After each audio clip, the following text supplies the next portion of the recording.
Hello, ladies and gentlemen. I'm your host, Lauren O'Brien. I'm here at Black Sheep and Bad Apples, and what you heard was the sound of a delicious Oscar Blues Brewery Mama's Yellow Pilsner. And I'm here tonight plug, baby. I'm here tonight with some of my favorite people in this goddamn fucking world. We got, as you know, our little co-host, Mr. Sean, Fourth Corner Productions. How you doing, Mr. Shawnee? I'm doing pretty splendid. Yeah, you definitely look like you're doing dapper, splendid. if they a little say. Dapper. Yeah, you feeling vibed, feeling good? Ready to I got that tingle sensation in my lower region, but He's I having go a there. stroke. That's what we like to hear. Not the stroke part, but the tingly thing. Sam, speaking of tingly, are you Yeah. feeling tingly or strokey? Well, neither really, actually. Tired would be a word. Tired. That's Happy a good to be word. here. Yeah. Sleepy. Thank you for happy. thank you for having me, Sam, on my podcast. Thank you for having you on your podcast. I appreciate that. Thank you. Yeah. And last but not least, what's your name? Casey McWilliams. Casey Mack, back on the track. How you doing, girl? Good. How are you doing? Oh, I'm doing great. Doing great. Thanks for having me again. No problem. Thank you for being here with us. So tonight, Who are you? I'm the host. Who are you? That's my only name. It's just the host. Oh, okay. I'm the guy who introduces the beer and the host, and I tell you stories. To wear the hat. Oh, wait, you said And I that wear the part, hat. didn't you? Because we're all wearing Yeah, hats. I wow. actually already introduced Oh, myself. we are all But wearing just them. in case people who are listening are forgetful, I'm Lauren O'Brien. This is Black Sheeps and Bad Apples. Just black sheep, though. Yeet. One sheep. One sheep. Singular. So tonight is a little story that I've entitled Shipwrecked, and it is part one of a part two little series that we're going to be doing. And I didn't originally plan it to be a part two. I wanted to do it as part one. But there was just so much stuff that I did not want to leave out of this. And time constraints also. Like, I could have written 10,000, 12,000 words for this and then condensed it. But with all the stuff that I wanted to include, I'm already going to be omitting a lot of stuff tonight. And so we're going to do a two-parter on this thing just because I think the story and the details of it are really cool.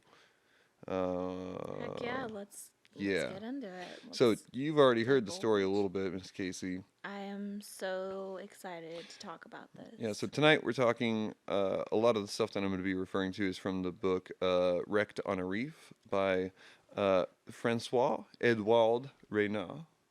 I'm going to be calling him Francis or Raynal throughout the night, just because it's, normal. But we're also going to be talking about Captain Thomas Musgraves, which I originally wanted this podcast to be about, but I realized that what he went through has 5 other people involved, so I can't omit anyone from the You wanted thing. the whole podcast or just the specific episode? I wanted, this specific episode. Thank you, Miss Casey. Yeah. So we're just gonna kind of go into it. Francis Edouard Raynal had been living in Australia for 11 years, working on the gold mines during the Aussie Gold Rush. After several bad accidents and a brush with death, he decided it was time for him to pack up and go back to France to pursue some other form of employment. In 1863, he packed his bags and made his way for Sydney. It was in Sydney, a Frenchman he knew and had actually grown up with. This person had moved in and settled in Australia. He and his friend had the idea to look for a type of ore, argentiferous tin, off the coast of Australia. And it's actually a little more close to New Zealand, but this is the kind of the way that Raynal frames the beginning of everything. So I wanted to kind of keep it up to him. So just to describe argentiferous tin a little bit, it was an ore used in cupellation. Cupellation is a process by which one can carefully smelt different metals from ore. Basic metals would form slags as they melted together, whereas precious metals stay apart because they do not oxidize exactly like basic metals. So it was really handy because you could smelt like gold and silver from the same type of ore that you could also get like tin and copper from. And it's you can get precious metals from it. And so Francis Raynal was going to get him some. The Campbell Island sits about 450 miles south of New Zealand, and their theory was the island would have a shitload of this argentiferous tin. And if Raynal could just spend a couple more months, as his friend was explaining to him, away from his family, he was sure to bring back riches. And besides argentiferous tin, the island more than likely had seals, whose skin and oil were quite valuable. And at the best, he should arrive and find both. He should find both, and thus establish a settlement and business upon the island. And after all, Raynal had already had 3 years' experience overseeing a literal 1800s plantation. And once ashore, a group of men would go off to hunt seals, and Raynal and maybe a small team of men would go out and prospect for ore. Raynal decided that this might be a good idea, as he wanted to take a bunch of riches back with him to his family, who is at this point in time kind of that they needed a little bit of help.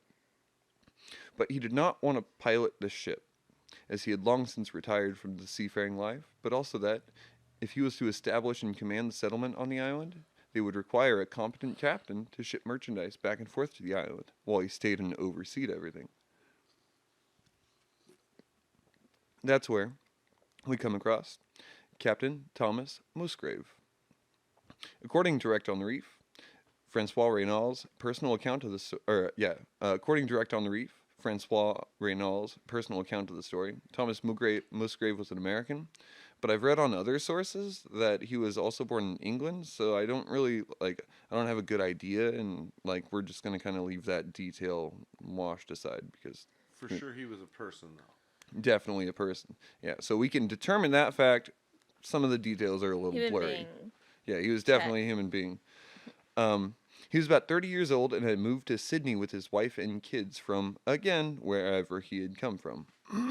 He was a good neighbor of Ned Harpy's uncle. Ned Harpy was our friend Francois Raynal's friend, to whom presented the idea, hey, go off and get all these riches for us, and we can make a shitload of money. So Thomas Musgrave was actually the neighbor to this guy's uncle. It's always the neighbor or a friend. It's like, yo, bro, it's a good idea. I heard about it, and it'll be plentiful. And you're like, should I? And he's like, you should. Well, Yeah, of course there's always gonna be that character, whether or not you hear It's on, like- here's Yeah, the yeah. outcome of the story. There's always whoever got sucked into the bad idea. Yeah. Done so by a friend It's or like, family you should. member. Yeah. yeah, exactly. There's always the Or- dude that's like, you should take the challenge. You Well- should risk it and that. And Otherwise, pushes them taken into by a grifter. What's you the know what I mean? But, what's the worst that could happen? Well, and I would compare it a little bit more to Set the your dog. neighbor's brother who works in the mafia, and his uncle coming by one day and being like, "You good friends with my boy, right?" And I don't know why he's Italian, but we're gonna go with it. you said mafia. Oh, mafia, perfect, yeah. And then him being like, "You could do me a big favor on the college campus if you would," and you being like, "Well, this sounds like a bad idea," but he's like, "You'll get super rich." And I promise you. Side note, you sound a lot like Morrow. Yeah, we'll put that aside. We don't need to It's his to address that. plug. Northern So- Lights coffee shop. So Captain Musgrave, who was formerly a captain, which is why I'm going to address him as such throughout this entire thing, because he's also super badass. He was also really hurting for money when the uncle of Ned Harpy, or rather, yeah, Harpy. I think I misspelled that. Anyway, came to find work. He was described, Mr. Musgraves, as a good officer and an excellent navigator, and he was very well acquainted with Australian waters. And as part of the partnership, they hired him as 1/4 partner and not a subordinate. So Raynal didn't have to sail the boat. Him and the partner with whom his friend was working were all 1/4 partner, and they could make a shitload of riches finding all these gold. But they had to find a ship. And so, luckily, Mr. Musgraves, Captain Musgraves rather, was able to find one pretty easily because he had his connections. So they outfitted a ship called the Grafton to be as suitable for the operation as possible. And a small schooner with already 15 tons iron ballast, they outfitted her with a few more tons of sandstone ballast and some casks full of water. The casks served a third purpose other than just a container for water and weight.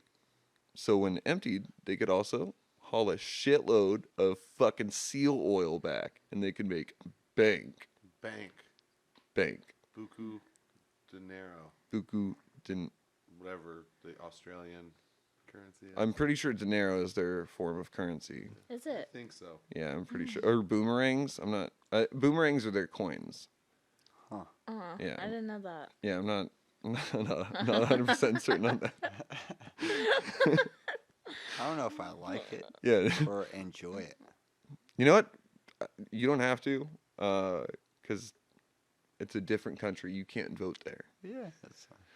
So, having stocked provisions for 4 months, they hired 2 more seamen and a cook to accompany these guys. Sam, you look like you have something that you want to say. Nope. No, this is immature thought. Coursing through. I was just thinking about how I went to high school with this kid named Bob Seaman. Oh, unfortunate. He was an Did he end asshole. up? Did he end up becoming a football player? My Because it sixth- seems like. My 6th grade block teacher, name, her, was Mrs. Siemens. Siemens. Right, yeah. You know, I was Multiple honestly seamen. expected, Multiples. having written that Plural we were just semen. going to pass right over it, but I'm Right really over it. glad that Black Sheep and Bad Apples holds up to their fucking name. Would not want to we disappoint. we can't skip over that But kind not to distract from the situation at hand. Yeah, let's Yeah. continue. Yeah, and so they hired 2 more seamen and a cook to accompany them on their voyage. And so it was Thomas Musgraves, our captain. We had Francois Edouard Raynal. And then we had these 3 other guys, rather, to be on the ship. 5 people in total. And the 3 other dudes that just, we don't know Just- who they are, they're just there. Just 3 other dudes. We're going So to actually... it's a crew of 5. It's a crew of 5, yeah. For a Plus- small schooner. Plus 3 For- other dudes. So 8 in total. No. So it's Raynal and Musgraves who are partners, okay. and thus like the CEOs of the company of the ship, and then they hire 3 other people. Gotcha. Yeah. So 5 people in total. 5 people on in this total. endeavor. Yeah, on We established last episode that a schooner got multiple masts, like one being taller than the other. yeah. It's Well, still a big boat. Yeah. My only point was that it sounds like a big boat for just 5 guys. Like, and they were regardless. they were Yeah, trying to I'm rock. already impressed. And from what I understand, they were trying to rock a skeleton crew, which is where you don't have too many extra That's hands what I on was gonna deck. say. It sounds Because like you're trying to take Not on. trying- You're not trying to bring back your split the gold. pie. They're definitely Exactly, trying to yeah. bare bones Yeah, this. and so that's what I understood as a situation. I don't know why And they it's took a schooner. venture. It's not like, oh, we're guaranteed to find some shit. It's like you're basically convincing. Hopefully, You're convincing. hopefully not the too many cook to people. join too. Yeah. Right? Well, Like, and essentially, this is a part of a corporation. What you're saying is like, look, we need you guys to help us go to Silicon Valley and understand how to build this Macintosh computer or whatever. We're not sure it's going to work out, but this is what we're willing to cut you in on. And so it's like they if don't. it works out. If it works out. So they only want a few people on the starting grounds of everything. Yeah. Because once they get to the island they hope has all this stuff on it, they plan to just set up a settlement there. Right, but they're Yeah. prospecting at current. Exactly. And so they've got a little boat and a small crew. Yes, so sir. that- Yeah, less hands in the kitchen. Right. Perfect. Yeah, Well, yeah. and Less thumbs in the pie. yeah, we'll just stop using metaphors and keep going with the story. So their last order of business was to finalize. I nailed that, by the way. Their last order of business to finalize was that they knew that this was going to be a particularly dangerous region of the oceans, and they made plans to sail during the calm seasons, which was less dangerous but still a hazard, being that their destination, Campbell Island, was in the subarctic region of New Zealand, basically. With this, they also made plans that, should they not return in 4 months, their friends would send off to search for them, and if need be, contact the government of New South Wales for assistance in their efforts. And after saying farewell to their respective families, friends, and partners, Captain Thomas Musgrave, Francois Raynal, and 3 other men, George Harris, Alexander From McLaren, the Beatles? and Oh, that's Harrison. Yeah, and Henry Forges took their outfitted Grafton off to sea on November 12th, 1863. One of the seamen, George Harris, was a 20-year-old British man, and generally seems like a kind man. Sometimes put to the point, like he's so like nice and kind that it's to the point where he seems like simple and like naive sometimes. Um, but he's very knowledgeable in being on ships and being able to like sail them, and so they want him on. And being professional and well mannered, he was chosen to share watch with Captain Musgraves on their journey to keep an eye out for storms, for land, stuff like that. Whereas the other seaman, Alexander McLaren, he was a 28-year-old Norwegian man and kind of a quiet type. Although illiterate, rather, he was not dumb and quite competent at his job. He shared watch with our friend Raynal. Now, Alexander, you're going to hear referred to as Alec a lot. So I just want you guys to be used to that. And their cook was Henry Forges, nicknamed Harry. He was a Portuguese man, short and stocky.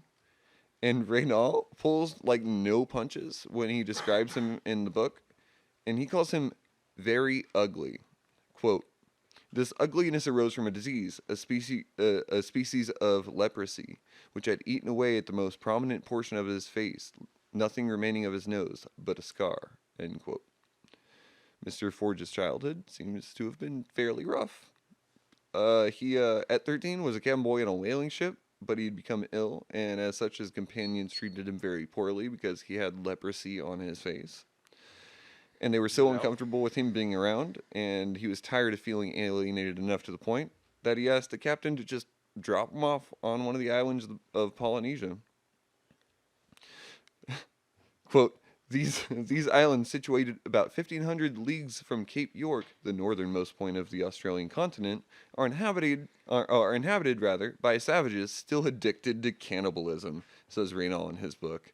So I thought that was a very interesting. What year was this? 18. I want to say 1870 or so when he wrote the book. Yeah, I mean. Yeah, and so it makes sense, but I just thought that I'm going to include a couple of funny things from the Allied times in here. forces encountered people natives on islands that had never seen, white people during World War II. So I imagine in the 1800s, like, you could totally find people who those are Neolithic people. Yeah, well, and like no problem. And the story it describes as to why sometimes they think this. So after a while, our boy, the cook, Forges, was not eaten by cannibals, but rather healed. During this time, he had created a beacon on the beach of some type to attract passing boats. One day, such boat had arrived, and waving a distress signal, the captain used his sweet-ass telescope to spy and send men for him. Does it say sweet-ass telescope? No, that's me. That's me. This is my own writing. He's taking artistic liberties. Yeah. But I'm Megan, sure it was a fucking please, sweet-ass telescope. Go on. I mean, it's a telescope, and you're on a ship. Like, it's fucking... It spyglass. is naturally. I just was wondering if in the structured literature, if it was just that was foolproof. Yeah. Like, If in the 1860s, it was a normal thing to say. It was. Sorry. I'm gonna go out on a limb and say probably not a normal thing. Yeah. It was Not a not lot of quoted. sweet It was not asses quoted directly. No, not a direct quote. Okay. So it should be, but yeah, it should be, but whatever. We don't have to criticize the writing of these men. You know what? what? It's back in the times, and they don't know. And they probably went through some shit. So let's hear about it. So, as the captain of this ship spied Forges rather on the shore, they sent out a rescue team, and they noticed him coming out from the shore as they were speedily coming to his rescue. From behind him, a large group of natives come from the woods and make their way towards him with their spears and clubs. During this, they started chasing our boy into the water, throwing fucking spears at him, trying to beat him with clubs. They're literally chasing this man like, you're not getting off our fucking island. And so he finally gets pulled up into the boat, but he's stabbed with a spear right beforehand. And so they fucking pull him up onto the boat, and these guys surround him. So they just start beating the shit out of him with their oars. And so Forge was rescued and actually put to work after that. He was employed as the cook on this ship until they made port in Sydney, upon where he became employed with our boy, Captain Thomas Musgrave, on this ship. Musgrave. Yeah, so mind you, he's like, I want to say like 14, 15 years old, and he's already taken a spear, gotten leprosy, and is just like ugly as shit. And so I wanted to introduce that part of the story, not because it's pertinent in any way. This is the cook. This is the cook, Harry. yeah, Harry. I just think it's a really cool story. So, he made port in Sydney, where he became employed with our boys. Thus, their company was a multinational organization with a bunch of people being from a bunch of different nationalities, all speaking different native languages. But everybody used the English language to communicate. So, there's a little foreshadowing in that these guys are pretty good at communicating and know what they're doing. So, after they took sail, there was a few days of smooth sailing, followed by an immense storm, which lasted 6 solid days, during which the ship had been struck by a strong wave, taking with it a part of the bulwark and tossing the ship so violently it caused the contents of the ballast, i.e. the sandblocks, to shift. Right, because I thought that when you were like, they made a sandstone ballast, I was like, you mean they piled rocks in the bottom of their boat? Well, they had big blocks, but yeah, it's very much, it's, big rocks, but whatever. Descriptively sounds good. So it made Right, the entire but- ship lean during these 6 days. Captain Musgrave eventually went on deck to relieve Raynal, who was Raynal and McLaren were on At the deck. helm. Yeah, they were at the helm and on watch. And with Musgrave at the helm, the 4 men proceeded to take in the sails, which proceeds to help the Grafton return its helm to the captain's hands. So they get a little bit more control of what's going on with the ship. These guys aren't very good sailors. They were in a storm and their sails were still up.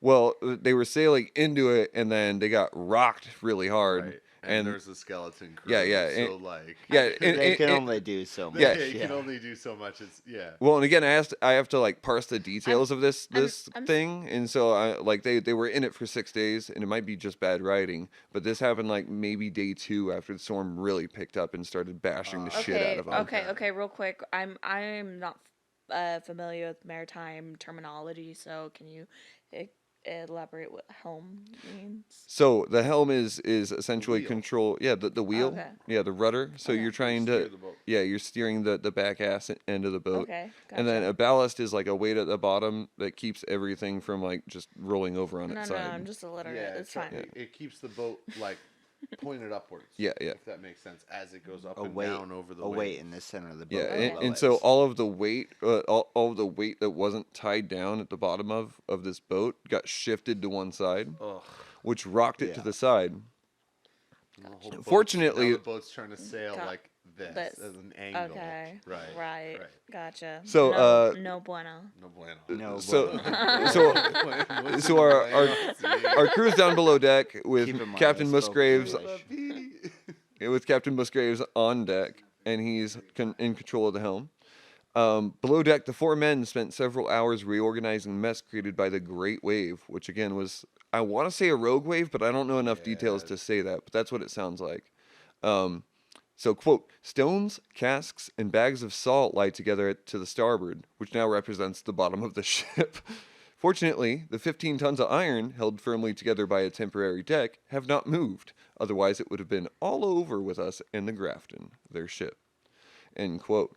So after putting everything back in its proper place, which 15 tons of iron. 15 tons of iron. It lets you know how big It's a big boat. It's a big boat, and they're planning to haul Five so people much met in shit. this ship. An old tradition, schooner, if we will Schooner. quote. Schooner, yeah. Schooner, if Yeah. we will quote. But That's- schooner and schooner are basically That's on the like same so thing, yeah. Say that we represent that 2 as or a 3 small boat masts. with 5 people, and it seems like we're just on a little sailboat with the 5 of us going out on the lake for the Nope. day. No, Nope. No, This is a No, this is- big this ass It's like boat. a This is- 45 or 50 foot long Yeah, this is boat. 5 Yeah. people that could 15 make Oh, I it- should have got those iron. details. That would have been a really Yeah, no, interesting thing to have noted. Definitely. Actually, would you mind while I read the next part? Looking up the Grafton and seeing if you can find that information. So, after putting everything in its proper place and reestablishing order, the men went back to see the first rays of dawn descend upon our captain, Musgrave, whose hands were practically frozen to the rudder. He was wet and pale, but alive. Being that they had survived the storm, they had corrected the ship, and they were unable to build a fire due to how sufficiently deluged they had been. They settled in to a stiff drink and a brandy for some warmth. The ship Stiff drink and a brandy? A stiff drink of brandy, sorry. Musgrave, yeah. I was Musgrave, like, Musgrave. what were they drinking that was stronger than brandy at that point in I time? mean, they could have drank a lot of stuff, but it looks like they had brandy on board, as far as I know. So the ship seemed no worse for wear after the storm. Raynal even commenting, quote, "Our first care after this was to sound the hold with the pumps, which is to make sure that there's no water in the bottom of the boat. But we found very little depth of water. We were agreeably surprised to see that if the schooner took in a little water in bad weather through the seams of the deck, which means that by rain it could come through, by way of compensation, her hull was almost impervious as the sides of a bottle. Soaking wet and exhausted, the four men flung themselves upon their hammocks for a few hours of shut-eye." Sam, you get any deets on that? I mean, I found the wiki link on it. It says Grafton was a 56-ton schooner sailing out of Sydney. Yeah. But that's like the only real. It doesn't give you like a beam length or width or anything like that. Yeah. Or And how Mr. many Sean, masts. are we going to break? Oh, we got a couple more minutes here. Oh, all right. So I'm going to read a couple more. Why is a ship referred to as female? Most ships are referred to as Yeah, females. it's All ships are referred to. Yeah, I but was gonna why? It's a bad luck tradition with captains of ships. Don't quote me on this, but as old tradition goes, it's bad luck. Kind of like walking under a ladder Yeah, is bad luck for. it's a superstition. It's a superstition that if you name a ship of any sort, a boat, a ship, anything other than a female name, it will bring you bad luck for some reason. So it's you always appreciate the ship as if it was a female. Yeah, and I want to give a softer touch to that perspective because what I want to say is that don't you want to be wrapped in the embrace of the Saint Mary rather than the embrace of Mr. Carmichael? Well, it depends on our listeners, right? Like maybe Well, the listeners can make their own decisions. I'm asking you, Yeah, like but, to be but, nestled up against your but mother's a bosom. mother's embrace, Yeah. a female embrace. I get that. Yeah. And to I be think that's So that's quite- my soft interpretation. quite to- honestly a and to be fair, I think over eloquent. tradition of just years of ship sailing, captains of ships have been male. I don't know of too many. I'm sure there's a couple. There's actually some badass chick No, pirates. there's a couple, but Been take it lots like of female captains, but no, that's not good at. But Certainly in the majority not. of the sense of speaking, it's a male-dominated industry. Well, So something it's- before I continue. Actually, the biggest fleet that was ever owned by any kind of pirate was a Chinese woman, and I can't remember do how know many this fucking story, ships she yeah. had, but it was a shitload. I want to Yeah. say like 500 or 1,000, but I No, don't want that's to on, like, exaggerate. Not and- giving credit to the women. I mean, to give credit to the women that have sailed ships and that run a fleet or anything else, or one ship for that matter, captaining a ship. That's a pretty big, Yeah. thing and stuff. But it's been policeman, postman for so many generations. The captain of a ship is generally male. Yeah. And so the It makes sense. The that name of the strong, ship is steadfast, generally steadfast representation of this vessel would be female. I mean, I don't know. Like We're gonna finish this though and go to break. So I Alright. got a Alright. spot here. So, after they had gone through that storm, where they were like literally almost knocked off their asses, and everything got flung to the side and almost made them sink to the bottom, they encountered another short storm during their travels, but it was not as violent nor as long. And shortly thereafter, on December 2nd, 2nd, they landed at Port Abraham's Bosom on Campbell's What was Island. the name of the boat again? The Grafton. They sailed nearly 3 weeks, survived a storm of the gods, and had landed on their treasure island finally. And with that, we're going to take a short little break and see what the fuck's going on after this. Curious now, yeah. After these weeks of sailing and hardship, landing on what they consider their treasure island. 3 weeks, boo-boo. Ooh, that's going to be fun. Let's see what this island Gonna be has tough.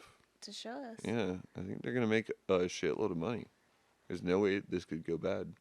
And break! This week's episode of Black Sheep and Bad Apples was brought to you in part by the Local Society of Degenerates, LSD, partying since 1943. Collateral damage. Where you break shit to get a drink. Have you ever hit rock bottom? Fourth Corner Productions, bringing you music, podcasts, and much, much more. Fourth Corner Productions. Sometimes we run off a generator. Brought to you by Ron Millinery. If you don't want to get it right, you can get it wrong at Wrong Millinery, Hayford, California. Fuck you. Brought to you by Bad Decisions and Alcohol. Bad Decisions and Alcohol. You can find them everywhere. Glass from the past. Wibbly, wobbly, wavy, and fun. Glass from the past. Bring back tradition. It seems to be as clear as day. It's like saran wrap, but stronger than glass. All I want to do is see. Glass from the past. It's time to see your future. And now back to me at Black Sheep and Bad Apples.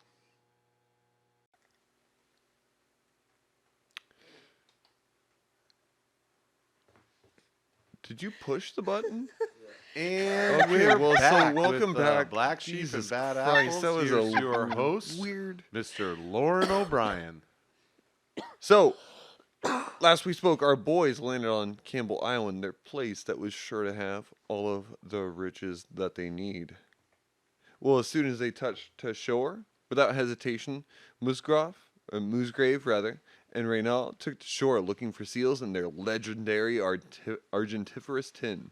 They made their way through thick brambles, strolled along the beach, and couldn't find anything but the evidence of animals, but not a single actual animal.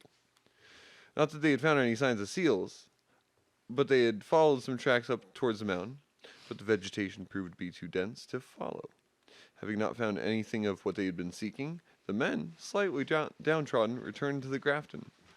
They realized after quite a few days of trying to figure out what was on the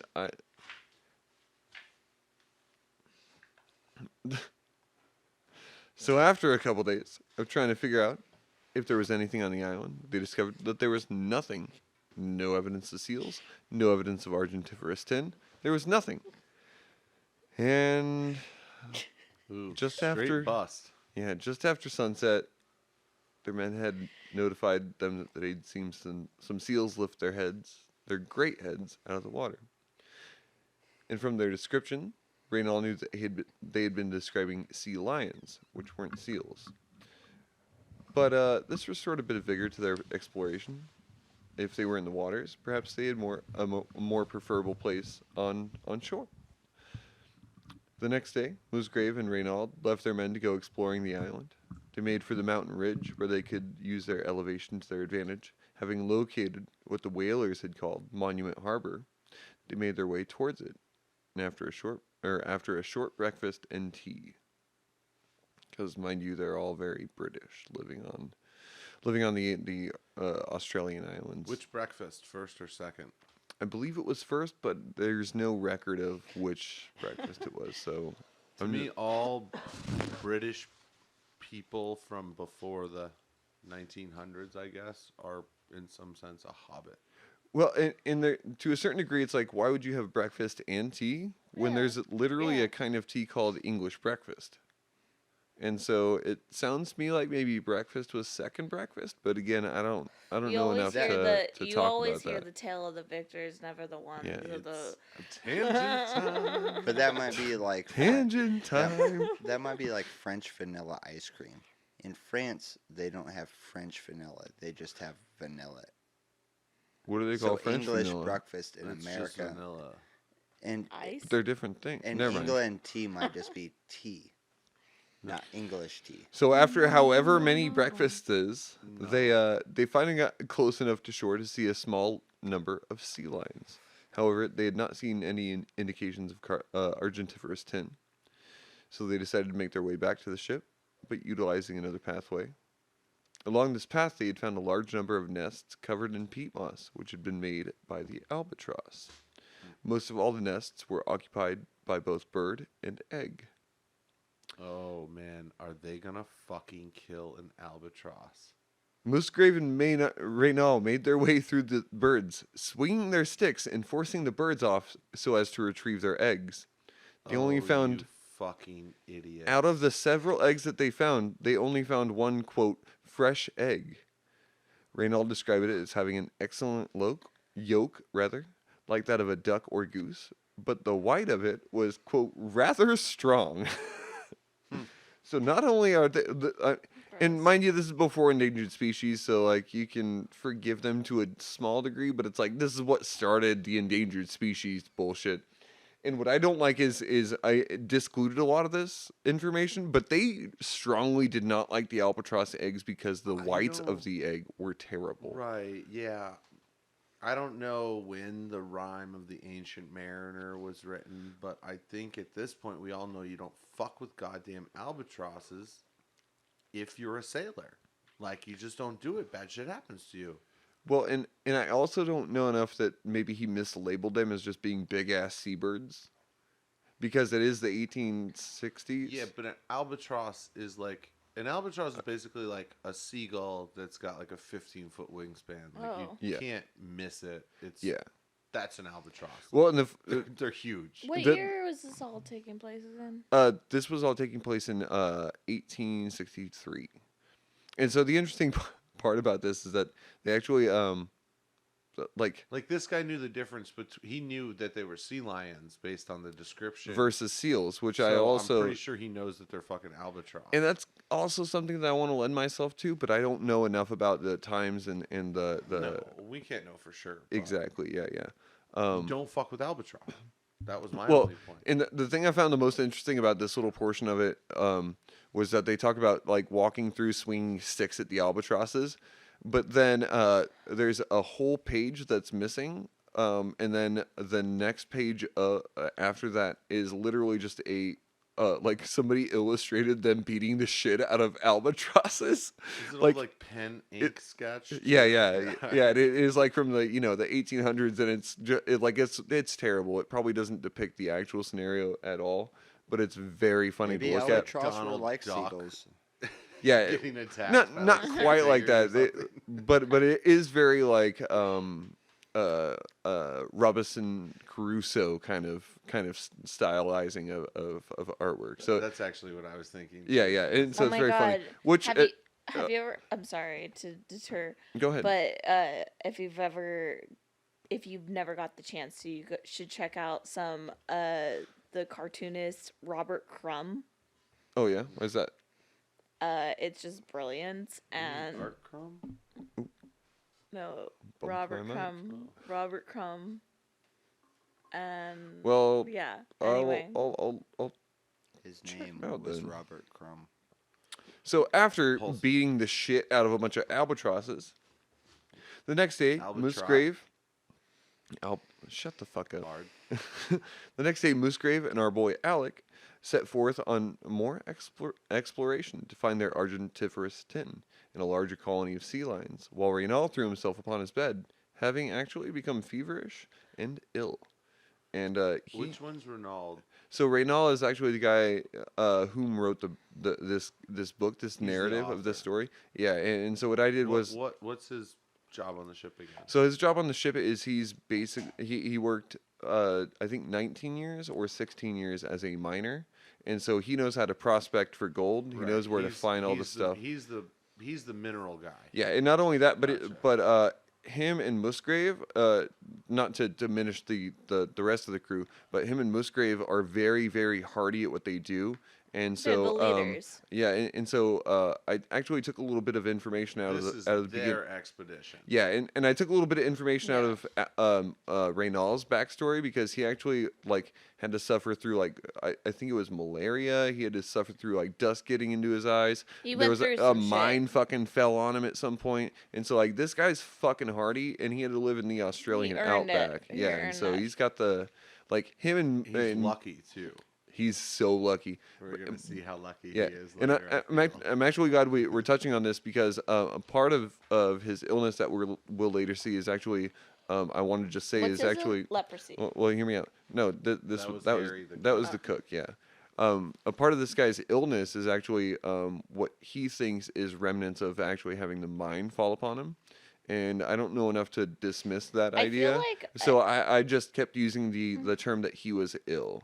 And so I'm Yeah. going to continue on with this a little bit. Having a mine fall on you might create some ailments for sure. You find Yeah. gold and asbestos in the same areas. That might Yeah. be true, So, yeah. like, being in like a Yeah. mine collapse could So- expose you to all sorts of weird shit. So for a few months, Raynal sacrifice. stayed on his bed for so long that he had stayed and been feverish. Captain Musgrave, actually, on Campbell Island, went in search of a suitable spot for his grave. Quote, without drugs of any kind and nothing This to... is our geologist is sick. Our geologist is sick. Okay. And this is the geologist's quote. Quote, without drugs of any kind and nothing to rely on but the efforts of nature. Nevertheless, I recovered. The vitality of youth and the strength of my constitution carried me safely through the trial. End quote. He's about 20. You got coronavirus and fought it off. He did. Right. Yeah, and he's about like 25 years old, and so like he does have the vitality of youth, but he's getting to that That's age something- where that's things something start fading a little interesting bit. That I like. What is the age of the members that's pushing on midlife and on Yeah, so- the so- members on this voyage? So What are their age? Raynal's about I want to say he's closer yeah, to good 30. question. Yeah, I want to say Raynal is closer to 30, but he's somewhere in his 20s right now. I didn't include his actual date of birth in this because it stopped being a biography and more about the story. Didn't we say earlier most of the crew was around 17? Well, Mr. What's his name? Forges, the cook Harry. He's about 14, 15. Oh, He might okay. even be close to 16. They don't explain the time lapse between his story. What about the other three then? The other three are 28 and 29. The other two So- seamen. And then Mr. Musgraves is 30 years old, with Raynal being about 25 or 27 or so. What we're looking Yeah, at in a Musgraves ship was crew, born in a skeleton crew of 1832. 5 people, the 2 leaders, as we Yeah, kind of they're the distinguished earlier, oldest. are realistically just the oldest. Okay. They're the people that put on the trip. Right. And We got And a guy, keep in mind in that his mid to late 20s Yeah, and keep- a guy in his early 30s. Yeah. Well, Those are the well, two and senior Alec the people on boat. Norwegian, Alec the Norwegian is a seaman, and he's 29, so I think he's like slightly older than Raynal, but with less experience. And then George Harris or George anyway. keep He's the thinking George Harrison. he's the youthful one around. George Harris is his name. He's the youthful one around 19 or That makes 20 or so that's something what I'm like that. like. Yeah, so- We got 2 or 3 of the guys Man, that they're are fucking mid to kids. late They're 20s, kids. and then we Yeah, got 2 other babies. people that are Even- in their teens still. I'm older than every anybody, single one of these even people. the people in their 20s. Wow, okay. So, throughout the month, Raynal was inactive. Musgrave had continued his search upon Campbell Island and had yielded no argentiferous tin, and they discovered sea lions, but they were few and far between. They had spent a month in Abraham's bosom during Raynal's recovery and had caught only 5 sea lions. They dubbed, quote, the extraordinarily fat one, Old Christmas, after the day on which he was caught. This particularly rotund sea lion yielded 500 liters of oil. That's a fucking shitload, by the way. So did Rather than wasting more time on what seemed to be a profitless endeavor, they planned to make for Sydney, and along the way, they headed to the Auckland Islands in search of their two sources of profit. On November 29th, they made good their plan and weighed their anchor.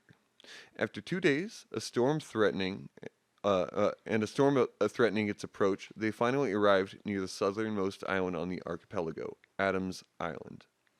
Raynal, still too weak to hardly stand or walk, desired to see the island himself, and after a little work, the crew brought Raynal and his mattress up on deck, and using what they termed the after hatchway to prop him up, he was able to enjoy the salty air, the warm sun, and the view of this beautiful island. They continued. Restore his weary constitution. He's just like I feel so bad for Raynal in this entire thing because you like a lot of what I you can't imagine how much that sucks. and he wants to contribute so much. He's not a useless man. He's the geologist as you described. He's You know. half the idea here. Yeah, yeah. And I so- worry about how many liters are in my vehicle to get around town for the day. This guy's worried about how many liters of sea lion oil he has on board right now. Are you joking me? Yeah. Like, Well, holy shit. Well, You know, like- and also fucking remember real the beginning perspective. part of the story. He was like done with being a miner. He had almost died several times, and he was like, "Fuck this fucking continental island. God, I'm we're so leaving Australia privileged." and going back to France." And as he was on the day he was leaving, his friend came up and was like, "Oh, I know you from fucking France. Do you want to go on this thing?" And so Raynal is now on this fucking ship because he was like, "Well, if I bring a bunch of money home for my family, things will be better." you And so, ever- like, you ever he's like got to in a- pity Raynal to at least a degree. You ever taken a road trip with your friends? Oh yeah. I mean, I mean, I wouldn't same call difference, my right? Friends, but yes. More or less, yeah. I remember you. Let's sail across the ocean. So they continued past Adam Island, Fair enough. the beautiful day having restored the crew's morale, despite Raynal's illness. They made for Port Carnley, a port north of Adams Island, and south of Auckland proper, rather than heading the long way up to Port Ross to the north. With a gentle wind still rolling in from the west, they made their way through the small bay, with Captain Musgraves ever so often exclaiming, "There were fucking seals." Now, this is a really cute thing that I actually parsed through here, but I'm going to detail a little Does bit he more. actually drop the F-bomb? Well, no, but what he does is Musgrave is like, I see a bunch of rocks on shore, and I think these are seals or at least sea lions. And Raynal, who's still on deck, being like strapped to the after catchway or whatever it is, so he's like sitting up and looking out and seeing everything that he is.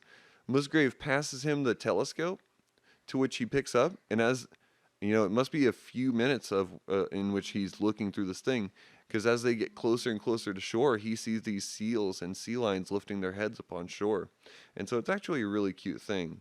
So the further they explored the archipelago, the more seals they saw, and deciding that they've seen enough, they decided to stay for a few days, just enough time to fill their casks with oil and head back to Sydney, where they could sell their wares and use the money to fund a full 20 to 30 man expedition.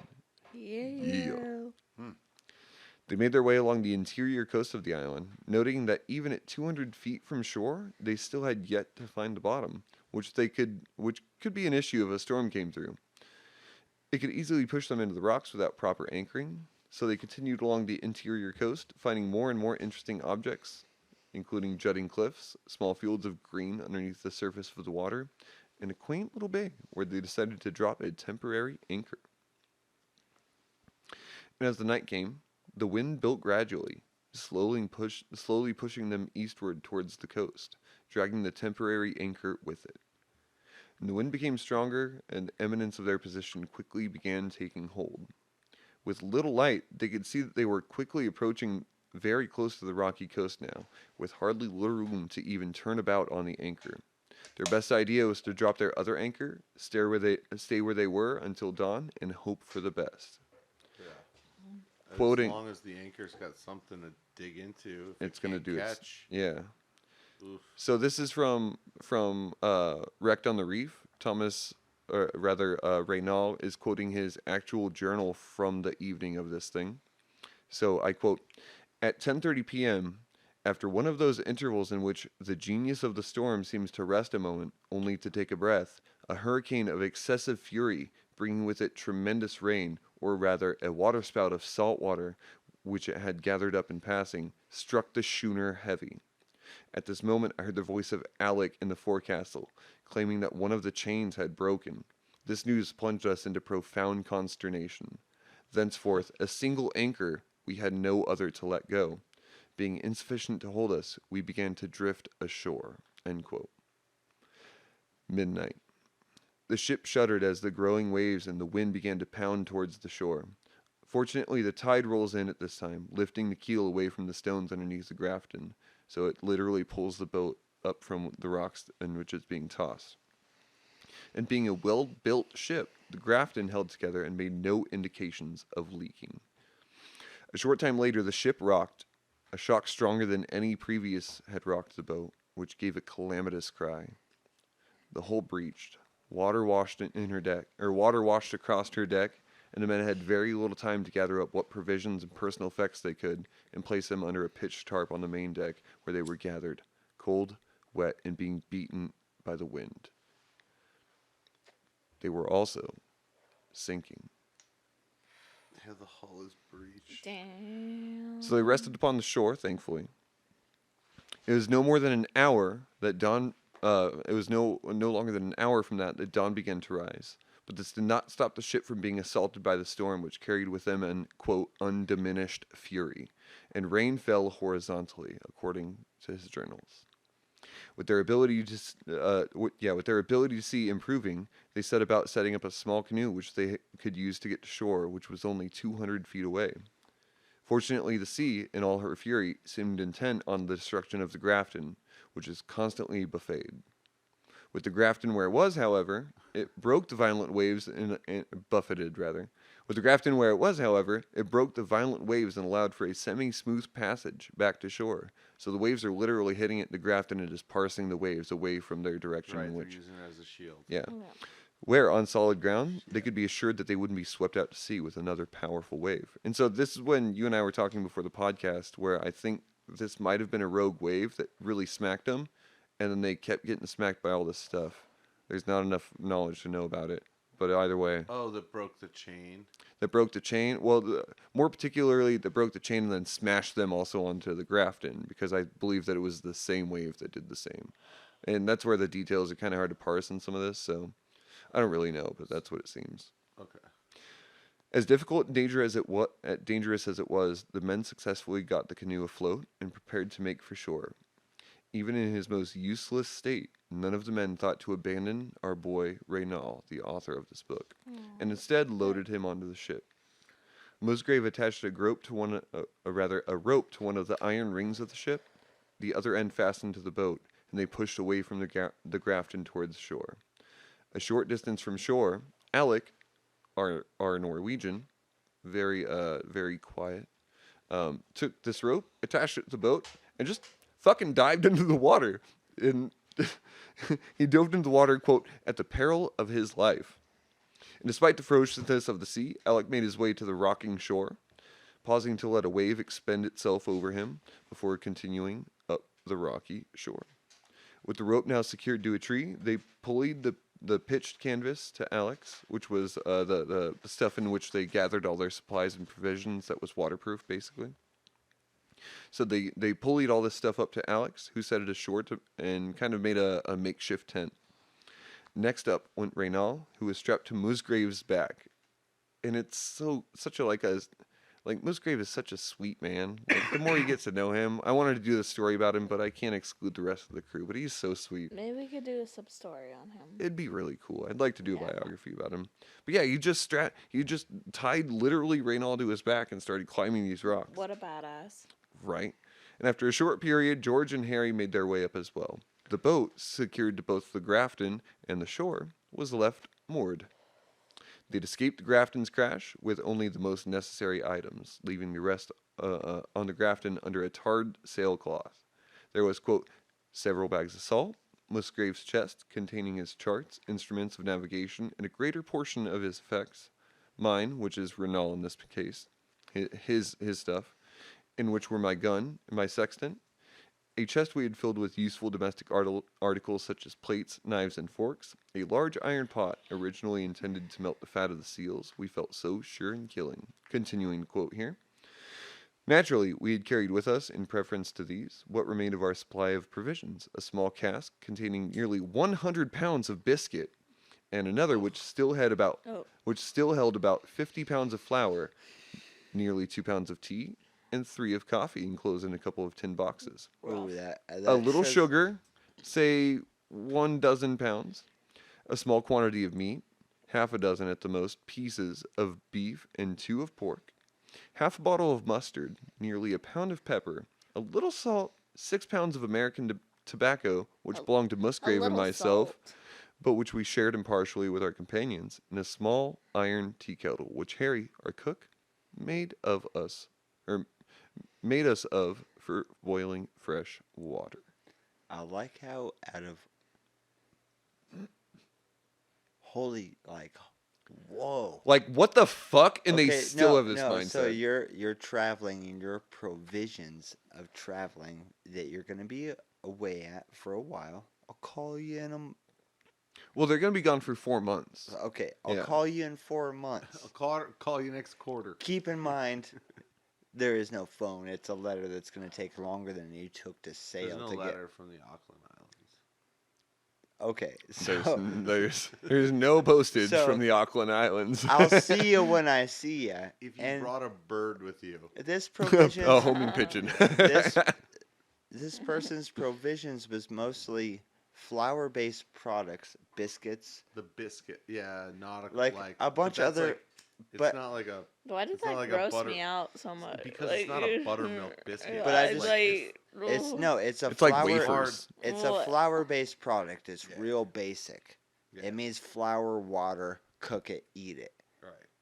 It's calories. You know, It's a not a good. true biscuit is just a flour, water, and a little bit of Lard. yeast or something like that. Yeah, some fat. Salt. You take the bacon grease and you put it in the flour, and that's how you make the gravy for biscuits and gravy. That's also how you make the biscuit. It's just a bunch of flour and lard.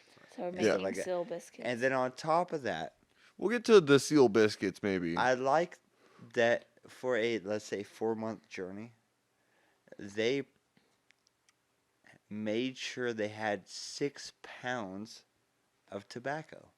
Well, no, they had definitely had more. It was probably more That like is- 8 pounds. That's what I'm Yeah, they getting just at. like have my 6 type of now. guys. They're like, Compared to they're the they're amount of prepared- rations they're they like had for food, by I had myself, 100 pounds of biscuits and 6 pounds of tobacco. I know smoking tobacco and like a pound will last a while. You got 6 pounds for 4 months. You're making sure that you have a cigarette when you need it. I love You that know they. what I mean? Full, yeah. I love that Like- since it's like New Zealand and Australia, they've got literally 2 pounds of tea. That's 2 I'm like pounds of tea. 2 Right. pounds of tea, but They 6 don't pounds drink of coffee. Well, they do have coffee too because they say 2 pounds of tea and 3 of coffee enclosed. So they're drinking coffee a little bit That's while I'm they're like on they this got island. a bunch of they got the caffeine and they got the tobacco. That was a like guarantee above the rest. And then they got flour and some fat and some other shit to make biscuits with in a general sense of speaking. They're like, "Yo, can we make some biscuits, smoke cigarettes and drink while we're out there?" Yeah. Yeah, we're good. Okay, No, cool. yeah, that's basically what it was. We're on board. But that, Well, and that I makes love the- sense. You think about like us all hanging out, like we're like, all right, tobacco. Like, We have beer. Like, do we have beer? Like, Like, what was the a sales little pitch bit for to the- eat? Like, yeah, we're There's- good to Well, go. and I There's also only 5 people on this crew. What was the sales pitch when it comes into it? It's like, yo, well, it's going to be a little slim on the eating. You're going to have to piss over the side of the ship, but we got a lot of tobacco. I also found it interesting that Yeah. they mentioned the fact that they drank a bunch of brandy to stay warm during their first. It was like a couple days out. Liquid pants. Yeah, they Liquid. they pants? drank like a bunch of brandy to stay warm, because their inside was like just deluged in water, but they didn't mention it specifically in their roster of things they brought ashore, So that's which all makes me like, think they brought it ashore, but they just probably they're were like, yo, like- it's going to be rough seas, but we'll have booze and tobacco. We'll be all right. You're going to eat. Yeah, we'll get there. Yeah. And we'll talk about it later. So, but You want to drink and smoke for the next 4 months? Like What do you they left think? the navigational tools on the ship. Well, no, they brought quite a few of them with them. Oh, Yeah, yeah, because Musgrave's chest. yeah, that yeah. They left under the tarp on the boat is what you Yeah. said. On the vessel. The yeah. ship. So I'm gonna go ahead and take a short little break. We're gonna have a couple more pages of this shit to run through. 3 more, it looks like, and it's gonna be a great fucking story. Because we're not gonna leave off at the end of the story, guys. As I said earlier, this is a 2-parter for all you listeners. I'm excited to see where this Yeah. smoking, drinking, adolescent, young adult to Yeah, under Yeah. 30 adolescent is a generate paramount skeleton thing to crew. address. Well, they're Basic- not adolescents. Yeah, Well, I a mean, lot of in them that- have a lot of No, experience, but Not for there's 18, not for 18. Yeah, Yeah. at the time, definitely under. These you are know, all adults. All right, all But right. that's, you know- Okay, so maybe we can compare at the end some comparative between adolescents at that time period These compared guys to say now. millennials No, it's today. gonna- Oh, it's yeah. It's like apples to oranges. well, No, that's all right. It's honestly, gonna in the be next little bit that social we get through, storytelling. you guys are gonna be super impressed because I was fucking impressed. So, with that, I'm already impressed. We're These gonna- guys Yeah. sailed like, what do we figure out? It's like gotta be like a 50-something foot long boat, yeah, 15 to 20 foot I have wide. friends that don't know how to drive 1,500 miles or so. A stick. that That's to weighs find like nothing. yeah, 56 tons. Yeah, I don't know how to drive. That's stick. all I'm like. I have friends that don't know how to drive a Oh, stick shift shout out car, to and these- any of our these people under listeners 30 if are driving if- or sailing a boat. if anybody wants to teach anybody to drive a stick. don't call us because we don't give a shit. But what we do give a shit about is a little break that we need to take because Break we're time. breaking. Go. 'Cause I'm on the outside and I'm looking in. Have you ever wanted to stay in your own I glass? can see through you. Well, See your mother true did. Colors, 'cause inside you're ugly. And we stained her glass Ugly properly. like me. 1-800 I can see STD. through you. glass. See to the real you.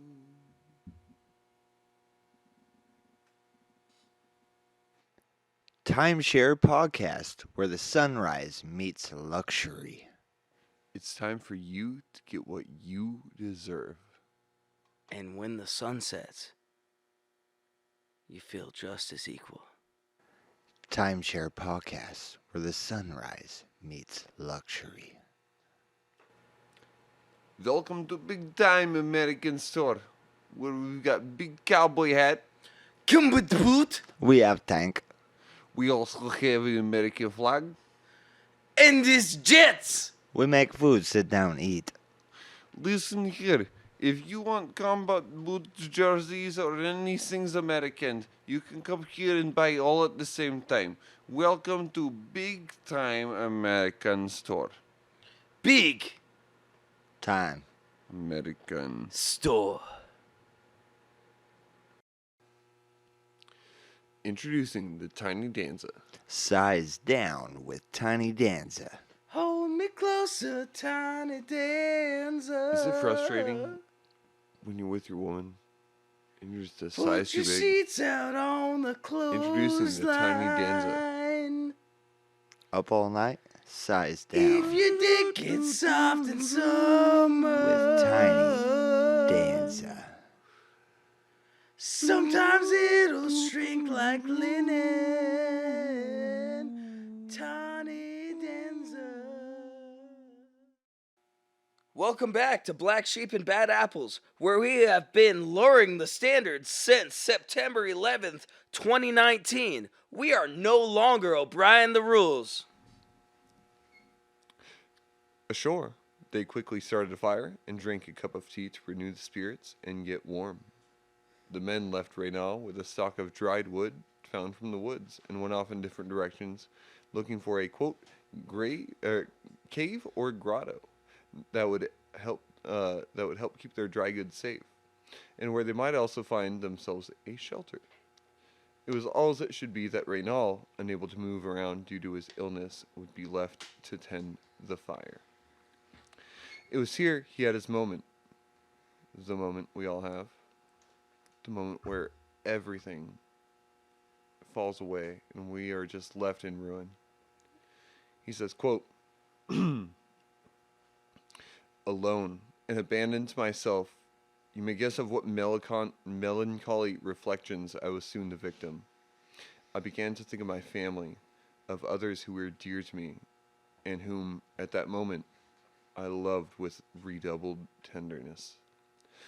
I was separated from them by a whole hemisphere. How and when I should escape from this island, hidden in the midst of the seas and lying beyond the limits of this sweet inhabited world? Perhaps never. A violent despair overmastered me. I felt my heart swell.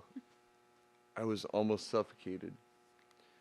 Tears which I could not restrain filled my eyes, and I wept like a child. After this, I rose to my feet. I felt more tranquil. The maxim which I had often so heard and uttered, and which doubtlessly I had often repeated with indifference, help thyself, and heave. What happened? Help thyself, and you shall find help with thee. All right. Return to my Help me, recollections. help me. All right. Recap now. Recap. What's going on? You gotta. So what's happening is they've crashed ashore, and what's happening with Raynal, are the guy who's writing our book. He's describing how he is stuck on this goddamn island. Oh. The last thing that he wanted to do was to be away from his family. What he wanted to do was to go back half a hemisphere away, back to France.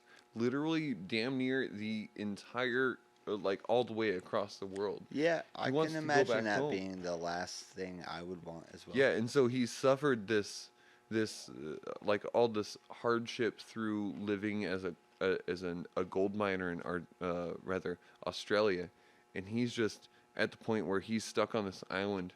He's been shipwrecked. Him and his all of his crew members have left, and he's there to tend the fire.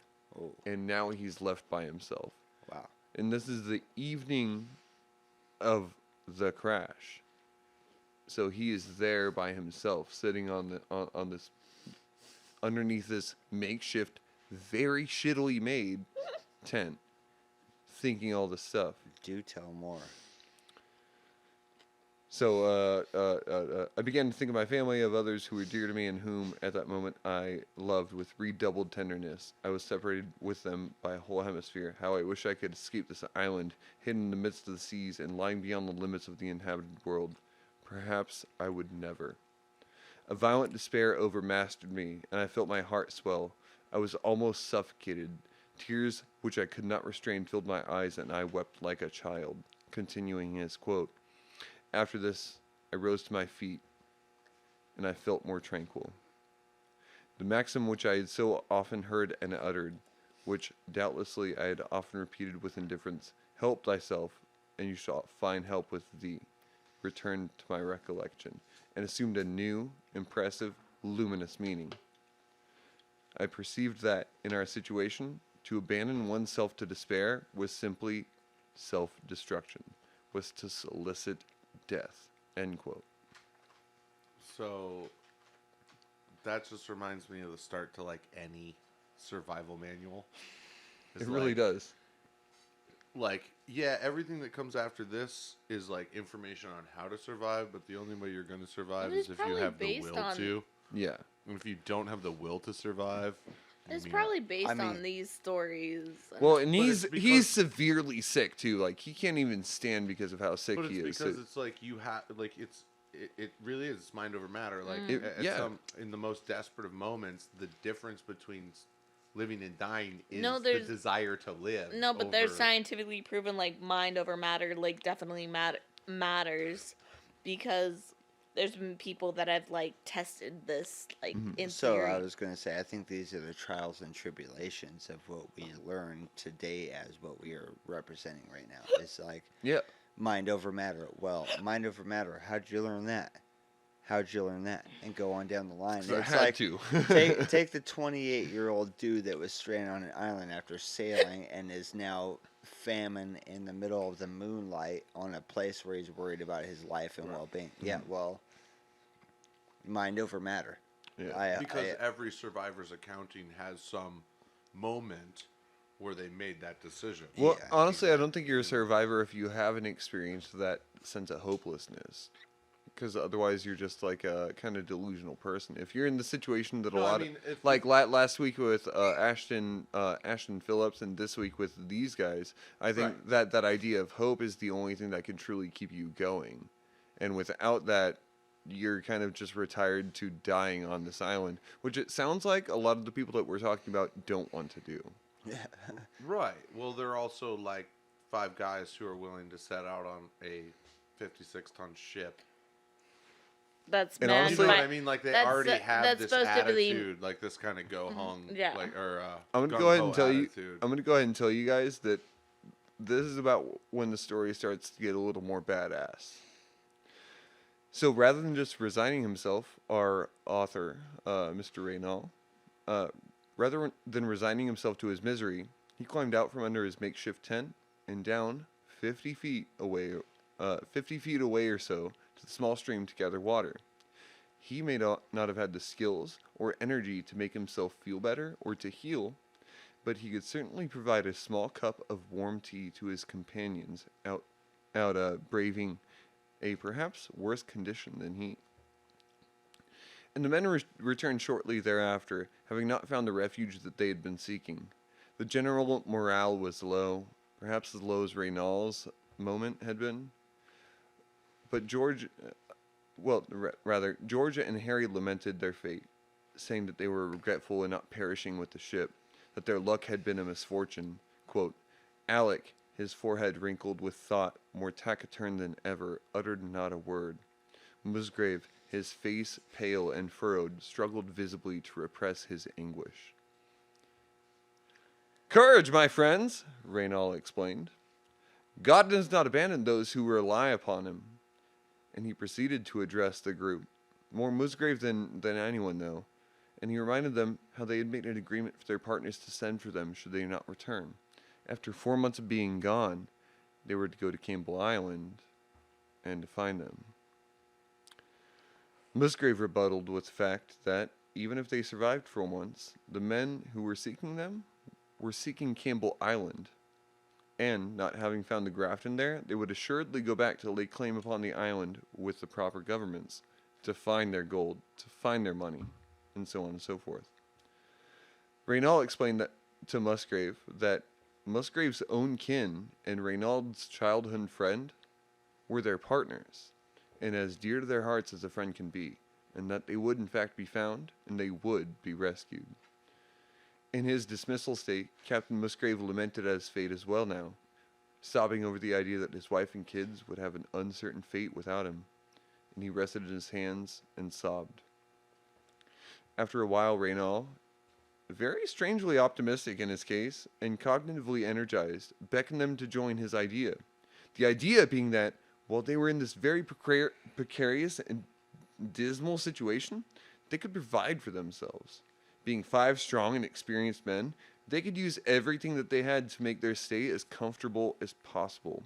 That resigning oneself to self-destruction assured no one that made it home. No one would see their families, and no one would ever find the safety and comfort of home again. Rather, that they should expend as much energy as possible to hold out as long as possible, for it was their only hope. And the men seemed particularly stirred by this determination and positivity. They were in the worst of circumstances. They had food, tools, and supplies. In fact, their ship still rested on the rocks, which gave them the opportunity to retrieve They their had homies, items. like Yeah. the guy from last week. He had nobody. Yeah.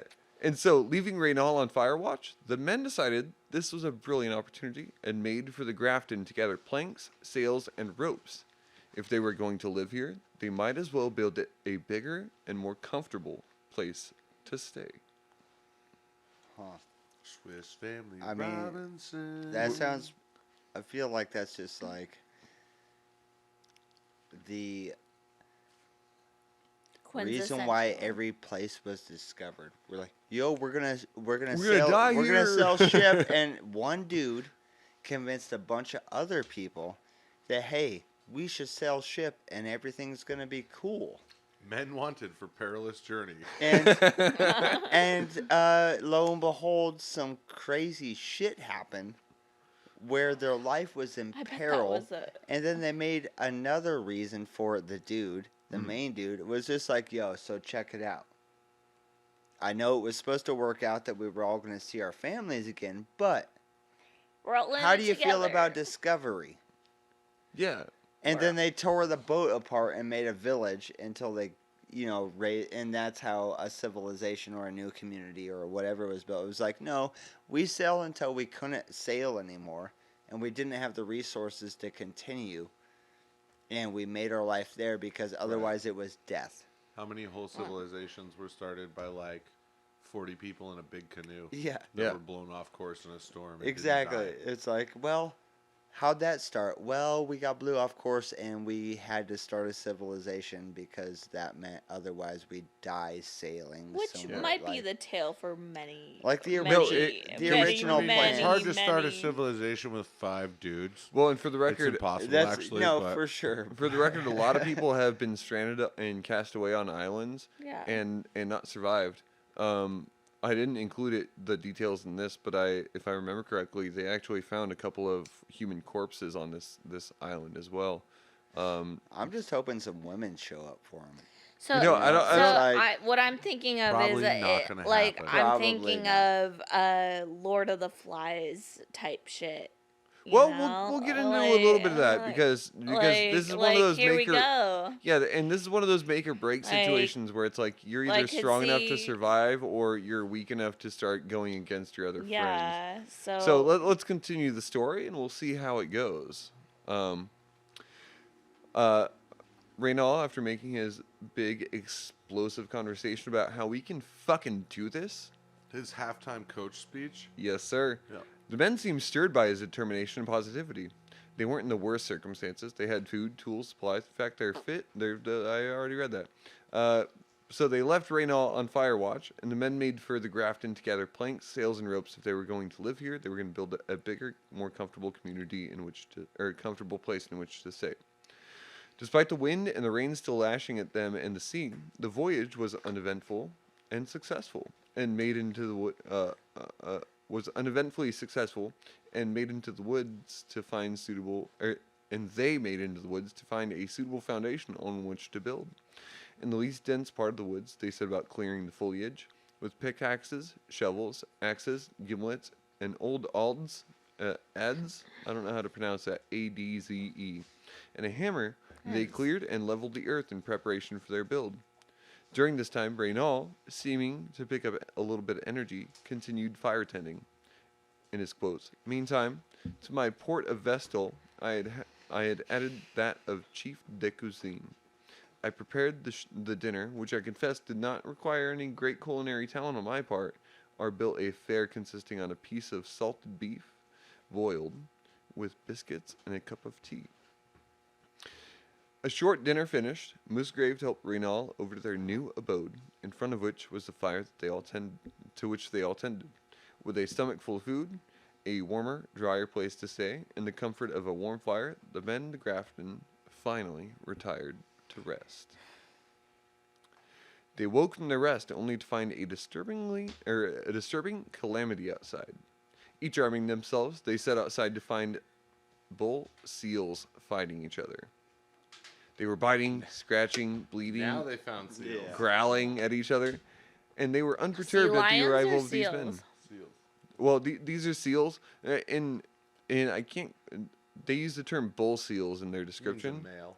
Yeah, and so I think it's a male, but it's also hard to tell because in some of their descriptions, I think 'Cause that they confuse sea like sea lions are- with seals, and so it's a Yeah, little hard to tell. in because some sea of the lions cases. are substantially larger than seals, I and was they've gonna been say- actually predatory in nature to It's a pretty dramatic difference attack in size. seals. Yeah, yeah, And from their Sea description that I lions will attack excluded, Sea it seems lions like are hundreds and hundreds of Yeah, and from their description that that I excluded in this, But a it bull seems like seal- a sea lion, but they also give evidence that it might be the contrary, which is why I'm just bull Well, seal. But okay. I'd be interested, like, I'm sorry I to could go see- off I could topic. see I if- like to go off topic. A seal sea is lion probably versus literally a like a bull type of seal. seal. Well, I Yeah. could see at the time too because a seal is small versus scale to a sea lion. Yeah. Sea lions eat seals. Yeah. I That's would what I'm see, saying. for descriptive purposes and not to take too far away, so we can continue yeah. on, that a bull seal would probably just be a kind of mediary in between. At the time frame, there was probably a in between sea lion seal that Yeah. was just kind of a bully, if you will. Yeah. That they're around and don't mess with them. They're just So- kind of an aggressive sea lion seal that's slightly bigger than a seal but slightly smaller than a sea lion, and it's aggressive and Yeah, and like regardless of what they were biting, scratching, bleeding, growling at each other. And we're very unperturbed by the arrival of these men, all fucking 5 of them, by the way. Wow. Deciding that they were not in danger, but Not rather happy. these Not seals happy. were an inconvenience to them going to sleep.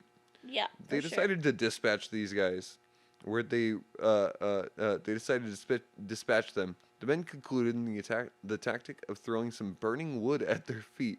This broke the two apart, where they retreated from their unknown attacker. And it's so funny in the description of it. Threw torches at it. They threw Yeah, torches yeah. at it, and these things are just like they see them as predators, and they fucking flee they're off like, in you know separate what, light directions. shit on fire and throw it at them. So just I think that the bull, when they say bull seal, he's actually referring to an elephant seal.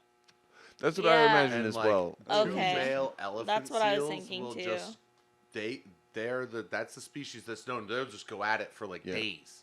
Well, and Like they they're don't. like Yeah. they're just like Literally literally for days. days. Would that be- Until one dies of exhaustion. Yeah. Would that be And that's a bigger lot than of- a Oh, they're huge. sea lion? Yeah, no, Yeah. an elephant seal, southern elephant seal. So that's what it's going to be, Okay. southern Yeah. hemisphere. 49 to 8,800 pounds.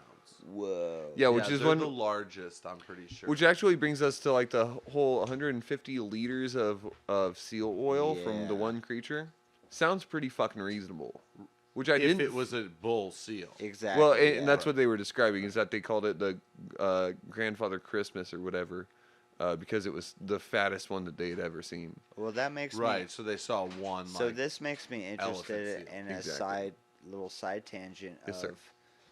of, at the time, we obviously are not relevant with, let's say, elephant seals or bull seals. This day and age, it seems to be a slightly distinguished population. Well, it's because So- we're better at understanding classes of creatures. Well, now. and I was gonna get at that it seems specific to a region. So Yeah, definitely. I'm wondering that if maybe at this time and age that seal is more relevant in this area. They were very much more Versus- popular because after this expedition, which I'll talk about a little bit more, Oh, a bunch of probably came back and hunted. yeah, them a bunch to of people came nearly back and just like extinct. they raided the fuck out of these, which decimated the population. Good news is that the whatever creatures that they're Elephant describing, seal. they're the elephant seal, the seals themselves, which I don't know if actually exists there. And they also describe sea lions. The populations there are actually returning because of the empirical ways of doing things with like the Dutch and British East India Company, which is a whole bunch of politics about I got it, yeah, raiding yeah. stuff we're not going to get into. But yeah, the population has come back. So yeah, it's yeah. just interesting to hear you bring up a specific type of mammal or animal. Yeah. And that is not relevant today. That is in this story. Yeah. Well, and that's what's cool about these kind of stories is you get to see like we'll talk a little bit later about some of the other things that they experience on the island, but it's really cool because we thought for a long time that some of these species have been decimated to like especially in this case of the Auckland Islands, some of these species have just been obliterated to the point where they can't exist, and they've been slowly coming back. Yeah, it's similar to the buffalo in America. Yeah, if we will. definitely. And that's why. But continue on. Yeah, thank you. So Oh yeah, deciding that they were no longer. Do you Just- want to continue? yeah. Hold on. Go ahead, Sam. So southern elephant seals breed on the Antipode Islands and Campbell island. Okay, so they're specific to those. That's where they that breed. region. Okay, So, yeah. like, So that's what I was then curious they about, went yeah. back and hunted them in their breeding Where ground. is that Yeah. geographically? It's like It's south- between Australia and Antarctica. Okay. Yeah, and it's subarctic. So when I start talking about some of the stuff that they had to go through, just remember that this is like frigid fucking weather. Okay, so Th- keep this it. is Yeah, like- keep in this is mind we're North not Canada sailing stuff. like the warm waters. Of No, the this is Pacific. like- no, we're going down to Antarctica, where Well, you in know, between like, Antarctica and New Zealand, but yeah, it's It's like like- sailing But between. that's It's not- saving. It's like sailing But between.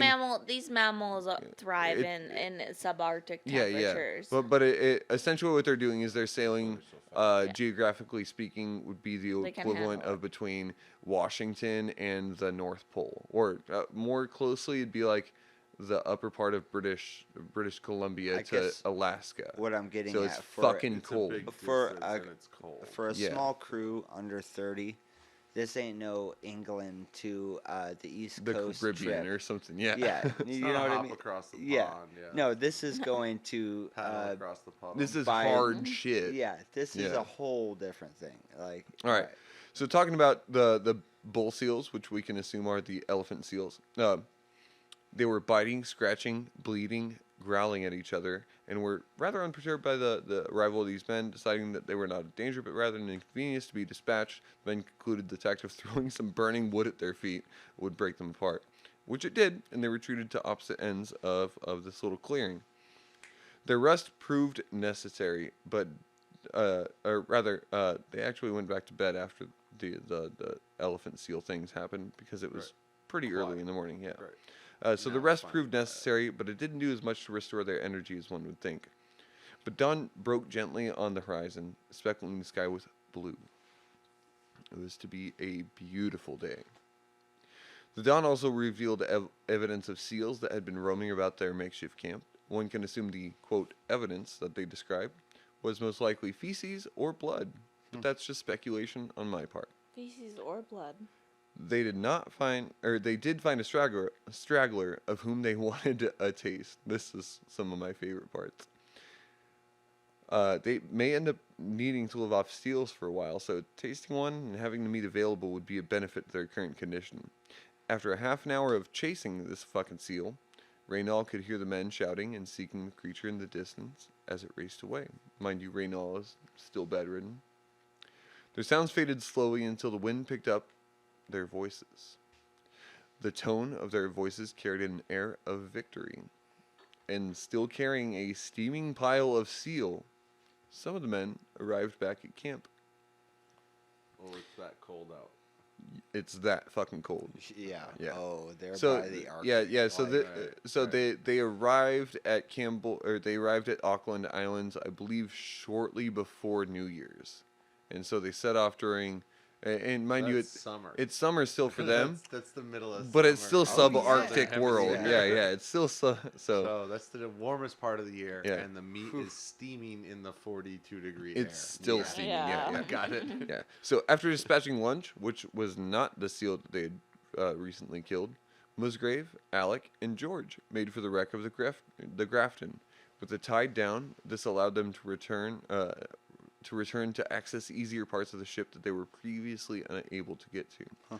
During this time, Harry and Raynal made themselves useful with housework. They took the soaked tools and provisions outside, all the stuff that was like left under the tarp that they had originally gathered from the night before. Because mind you, this is just the day after. Right. Yeah, so they set all this stuff outside to set in the sun so that it would dry. They also laid down their damp boards that they used as beds because that made things very uncomfortable to dry. They also lit a large fire inside their temporary abode to dry the ground and to season their habitation, as they phrased it. To season, I think Right. means to like dry out the Yeah, ground, right. but For yeah. sure. They then took the seal, that which was killed the day prior, and hung a quarter of it from a tree. Next to it, they built a fire, and Raynal took the job of turning the carcass gently and regularly with a small stick. Musgrave and the other men returned from the Grafton with the compass, some sails, a complete set of cooking utensils and eating utensils, an iron pot, and empty bottles. They also returned with everyone's personal trunks. Setting these down, the men sat to eat some of their roasted seal. Now, this part, I think, Doesn't is actually sound very good. great. And I'm quoting his journal. Quote, "The black, coarse, oleaginous flesh, which was as little agreeable to the smell as to the taste, did not appear to us as a very satisfying repast. But we felt we must accustom ourselves to it. Yeah. If this, the flesh a of a very young animal, was intellectual so way of saying repugnant, mind you, it's a 1.5-year-old seal they're eating. Julius. If this, That's the a new flesh way of to a young say animal, was so gelatinous. repugnant, what would be the case when we are compelled to make of use of the old? For it was probable that we should not always have the liberty to choose our own game." End quote. Right, because what they caught was a elephant pup, Yeah. elephant seal pup, Well, and it's which just, is still probably like 3 times bigger than the dog is sitting here at our feet. Right? and I imagine it's great, like in Well, regards he to said it- quantity. Oh yeah, Yeah. It's a hey, we're here. But it's just a little What is blubber, available to eat? plop. You know, We like- got this. Be happy with it, right. or you're gonna die. Yeah. Yeah, So it's yes, calories. are you gonna find joy in something that calories. actually keeps you alive? For sure. Are you gonna be grammatically happy with it? Very much so. You're like, yes, I love this blubberful seal. It's awesome. No, you're just not dying. Well, and when they say, but we felt, politely. when they say, but we felt we must be accustomed, we must accustom ourselves to it. If this, the flesh of a young animal, is so repugnant, what would be the case? Right. They actually do, they follow through with that. They actually get to the point where seal is something that's a regular thing for them, despite its yeah. repugnancy. And we'll get into a little bit more of that It in part becomes an 2. acquired taste, Yeah. Exactly. But it's like, literally. it's a very fucking strange Very thing. acquired taste. Yeah. Well, I mean, when you got no choice, you're gonna acquire a taste. Oh, Definitely. for sure. And Yeah. they've been Yeah. like out to sea on like sea rations, so there's no fresh meat. Well, and at this At point, the point, they're at probably this point in time, you gotta eat, you know. well, at this point they're probably 4 weeks removed from Sydney and like a week removed from Campbell Island. But in the case of what's going on here, they're probably eating this the day after they crash landed, so approximately 5-6 weeks maybe after being used to eating their salted pork and stuff like that, and so for them They're this still is getting used to this is fucking disgusting for them Yeah. apparently. So Oh, Raynal was excited that the gunpowder he had brought had not gotten wet, as it was in a hermetically sealed container, and he set the rest of his personal belongings out to dry.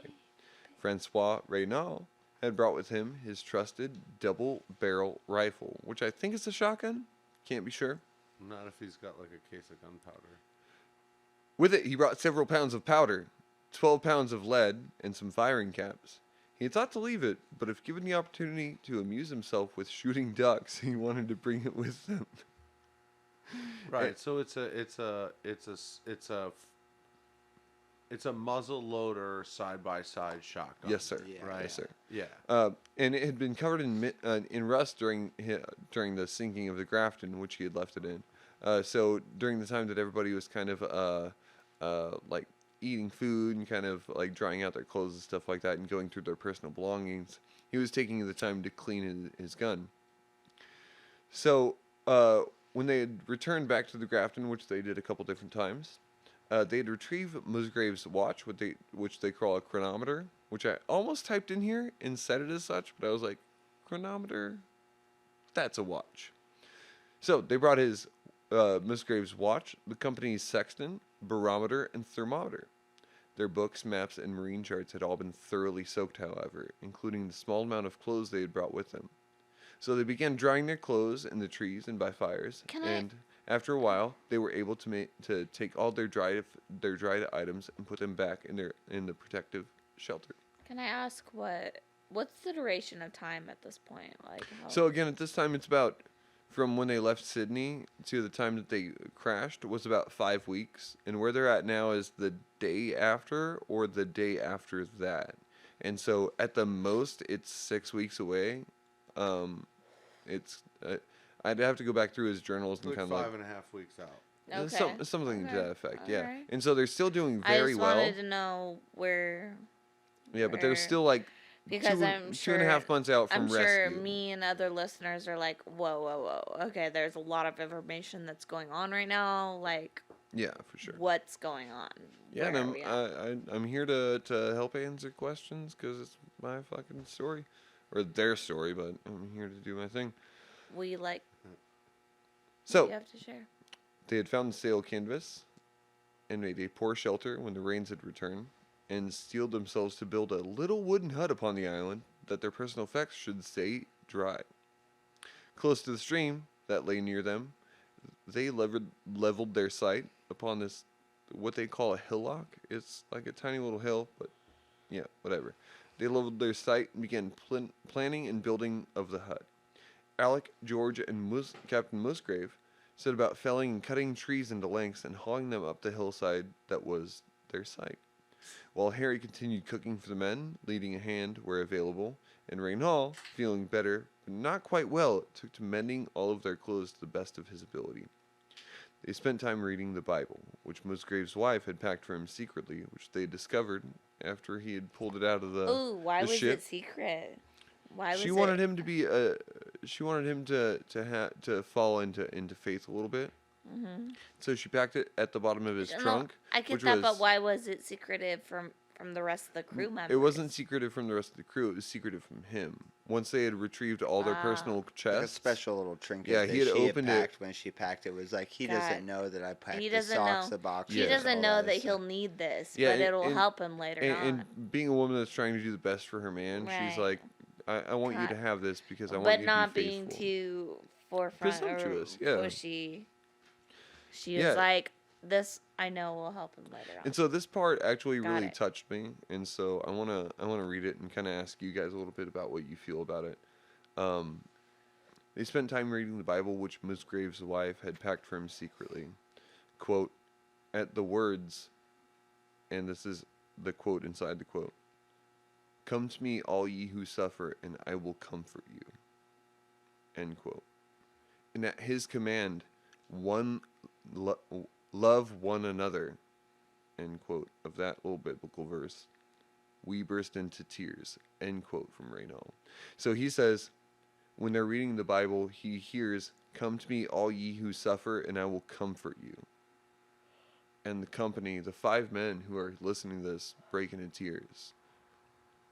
And it's not that any of them are particularly religious, or not so much that. No, but truth rings true. Truth rings Yeah. true. Truth rings true Yeah. no matter Powerful what, statement, for and sure. especially in a heightened state of vulnerability and determination and There's just, like, circumstance. there's circumstance. Well, and- It's like that would bring anybody to tears. Yeah, and when I was writing this, I actually had to take a moment myself in regards to the next passage. When I heard him describe this, it literally brought me to tears. He says, reading the Bible, he's like, and at his command, his being God's command, love one another. And to finish the quote, love one another as I have loved you. End of the quote, comma, we burst into tears. Oh. And it's just Oh, such a great feeling, because like you get the sense of the story that these guys are a team and they're together, and like Raynal in his like sickly state is like, you guys, we are able to do this. We've got the power behind us. We're men. We're Yeah. manly men, and despite that, we've got God behind us. And so like the whole love one another as I want love one another as I have It's loved that you. loyalty that they Yeah. share and encapsulate in one another. Yeah, and it's something that, like, I didn't expect to come across this in my readings and in my research for this podcast, but I really wanted to touch on it, and I included it in here just because, like, I'm not a religious man, but these are the things that fucking touch me. Come to me, all ye who suffer, and I will comfort you, and love one another as I have loved you. And these are the things that really touch me. And so to know that these 5 men are damn near strangers, but to know that these 5 men are crying, thinking about their situation, knowing that they are on this island by themselves, hearing these words, to me, it's just And a very honoring that, striking moment. it comes down to like the golden rule, like treat other people the way you want to Yeah. do, the way you want to be treated. That's the golden rule. Now, getting to their awesome side of this fucking story. These men, during their, right after they had started reading from the Bible, and while they were kind of like eating seals and stuff like that, they had laid their 24 by Reading 16... the Bible and eating seals. They had laid their 24 Go, by boys. 16-foot hut down, complete with rafters, struts, and a spot for a chimney in about a week's time. Wait, say that again. These men had laid their 24 by 16-foot hut down, complete with rafters, struts, and a spot for a chimney in about a week's time. Nice. They completed the chimney after another week or so. It During- was a permitting problem. Yeah. Turns During this out time, Campbell Island is in Yeah. Trinity County. They Auckland Island. they were like, Yeah. yo, you Sorry, can't just sorry. put the wood stove out here. You got to do it right, and they had to wait a little bit. Yeah, I gotcha. During this time, they had made arrangements to continue hunting seal. That they should keep their good provisions around, and quote, and all those indispensable domestic arrangements which fell upon us. Which means that they wanted to keep like their mustard, their tea. They wanted to provide for themselves as much as they could, so that they could enjoy the little things when it came to, like, I would assume, anniversaries, celebrations, A little birthdays, spice stuff on like your that. sandwich. Yeah. So in his book Wrecked on a Reef, Raynal talks a lot about how they built their little tent and later their little cabin and or hut. And while there's just so many details, Sam, you would get an intellectual boner listening to the way they describe building this. They spent so much energy putting it all together and so much time, and they thought about it a lot. But unfortunately, there's just not enough room to really detail all of that in this podcast. What I will say is that their roof was made of, from what I could tell, pampas grass, which is razor grass. It grows in like 6 feet spans, and they literally cut themselves up, got infections for like weeks upon, or maybe a week at a time. Thatching the roof. Just thatching the roof, yeah. And so they had a specific way of making those shingles, but I don't want to really delve into too much about what they did. And if any listeners are interested in reading about it, Wrecked on the Reef is a great book, and I highly recommend it. You're going to get a lot of the details that you're hearing now, but I'm just not going to detail that stuff. So, on Sunday, January 17th, and this was, more or less a couple months after they had left. Storms had passed over them, and they had an unusually warm day where they were attacked with biting flies that would leave painful, that would painfully leave their faces and hands swollen. Those flies were persistent, and quote, all we could do was to crush them when they settled. So we literally passed the time, by slapping ourselves about the face and hands, which I love. So, like, the flies were so persistent, they were just, like, they looked like fucking lunatics to anyone on shore. They were smacking these fucking flies and mosquitoes. During their journeys into the woods, going about their jobs as butchers and loggers and builders, they oftentimes became dirty and disgusting. Another quote, we were threatened with a loss of self-respect, or of becoming, to our own eyes, objects of disgust. End quote. I feel that's very comparative to our It's very comparative to living culture up right here. now. Yeah. I'm like, this is great. So Raynal, being a crafty kind of sort, decided to make some soap. And it's actually a really cool idea and a very genius method. So I'm gonna detail his soap making method in his words. Quote, first, I cut down some wood. So, as we can kind of tell from here, he's feeling, like, better and better and better. So, he's, like, gradually, like, returning to himself. Continuing to quote, first I cut down some wood and constructed a pile of 3.5 feet in height. Then I collected along the shore several thick tufts of dried marine plants, which our enemies, the little black flies, did not at all let me do with impunity. I also gathered a small quantity of pounded shell. The hole was placed onto the wood pile, which I ignited in the evening and allowed to burn all night. Continuing quote, next morning I found a mass of ashes, which I deposited in a cask placed erect on 2 great blocks of wood, and in whose bottom I had drilled several small holes with the gimlet. I poured water on the stratum of ashes, and the operation took place, which we see taking place daily, in a coffee filter. The water dripped, and I collected the liquid discharged with soda, potash, and a certain quantity of lime in solution. To this liquid I added a sufficient proportion of sea oil, boiled in the mixture, and obtained an excellent soap, which was of an inestimable value to us, both as regard to health and cleanliness. So Raynal makes this fucking crazy ass idea, and he's like, "Oh, I'm gonna make soap," and everybody's like, "That's fucking stupid," and he's like, Let's "Well, be let me try hygienic. this." No, you're retarded. Well, not even that, because they all want to be hygienic, but he's like, "I'm gonna make soap," and they're like, "Oh, how are you gonna make soap?" And he's like, "Well, I'm gonna do it this way," and they're like, "Oh yeah, keep making soap." Oh, cool. But it actually hippie. turns out to be like the most badass part of their And sale. that was Well- how Dr. Bronner's got started. Yeah, exactly. Yeah. Dr. Bronner's plug. Seal soap. Plug.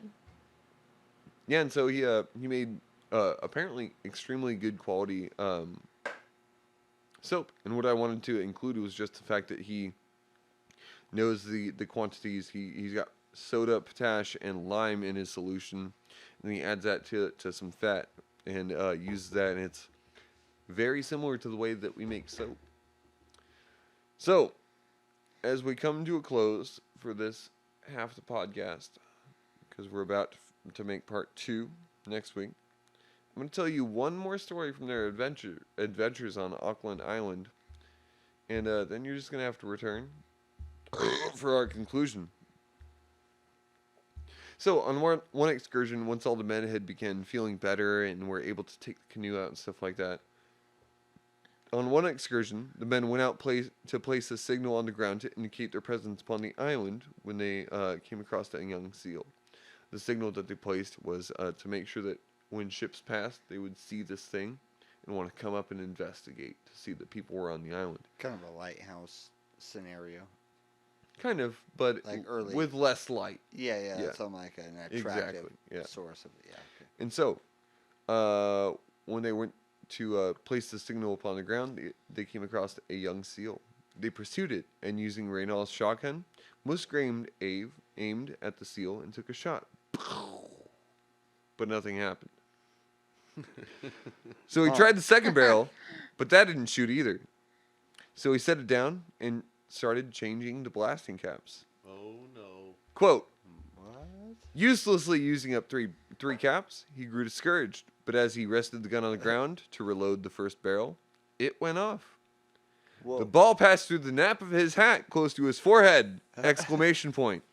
His face black with powder and his features decomposed by the sudden surprise, Musgrave let go of the weapon and recoiled a step, supported himself for a moment against the trunk of a tree.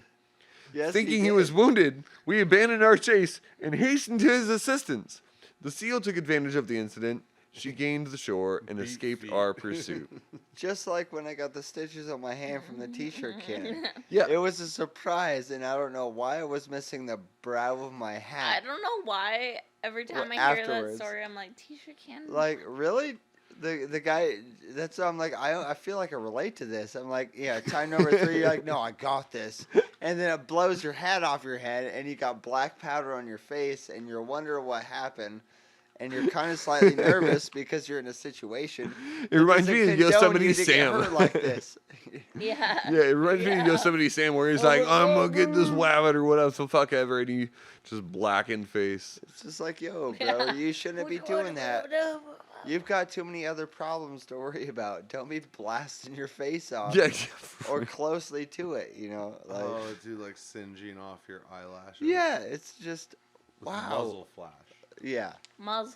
That guy probably didn't hear the top 4,000 frequency or whatever for a while. You know? Well, No, like- yeah. I Ooh, look- mop, Mop, mop, Like Archer. mop, Mop, ooh, I look mop. forward to hearing more about this. Insert Yeah, tinnitus sound. thank you guys for being here. It's gonna be I a. mean, I knew the story, but you elaborating it in eloquent detail is something to behold. And again, that's why I had a hard time putting it into one episode. I was like, "There's so much here that needs to be told." Like the whole, like the Yosemite Samming his face. Like I had to include I that. feel like that's like a chapter end.